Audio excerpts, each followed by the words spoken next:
Talk about exercise 2-1.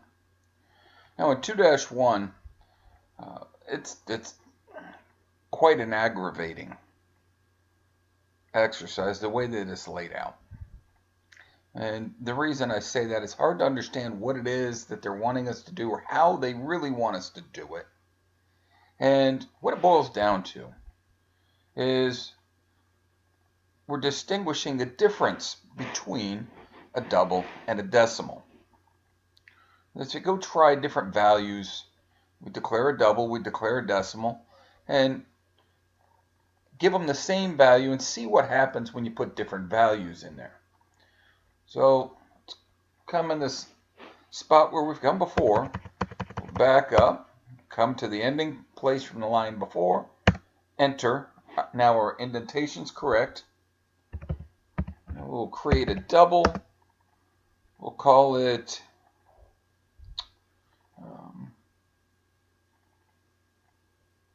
let's see. We'll call it size.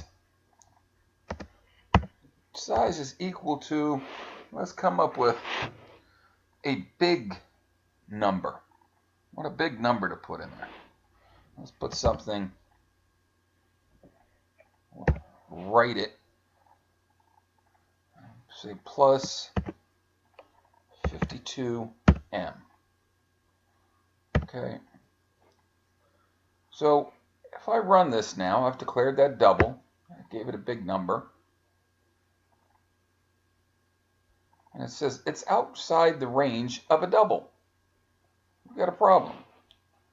So a double, there's a specific size of how big a double can be. So let's take that number, and I'll put a 25 in there. And I run it. Now we say the variable size is assigned, but its value is never used. That's normal. They're just saying, hey, you declared something, you defined it, actually gave it some value, but you never did anything with it. It's just a warning. It's not an error. So let's come down to the next line. With this one, let's come up with a decimal. We'll call it length equals 25. Let's go ahead and run this one. Now here we go. This is the same thing. You've declared two variables, but you never did anything with them. No worries. Now what happens, now those are just warnings. What happens if we go back and we put that big ginormous number that we had in there before?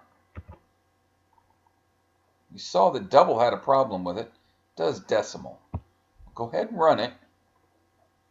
Now it says the floating point constant is outside the range of the type decimal.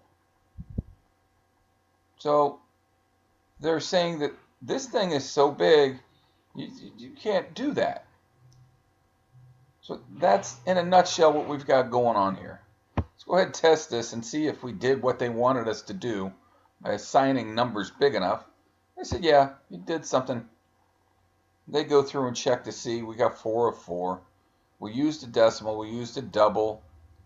And come down. They say, yeah, you had the issue that it was too big. So the gist of this assignment is just to get an understanding that we can define variables. But variables, if we're using them, what it all boils down to is variables are classes of code that somebody else has already created. We're just creating an instance of that class of code.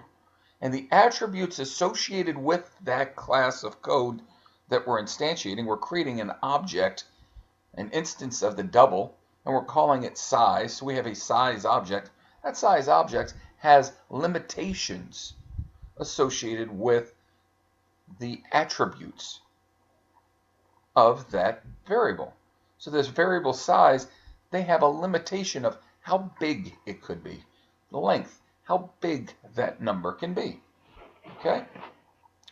So when we declare or define variables, we just need to know the different things that are associated with it. If it's a string, what can we do with a string?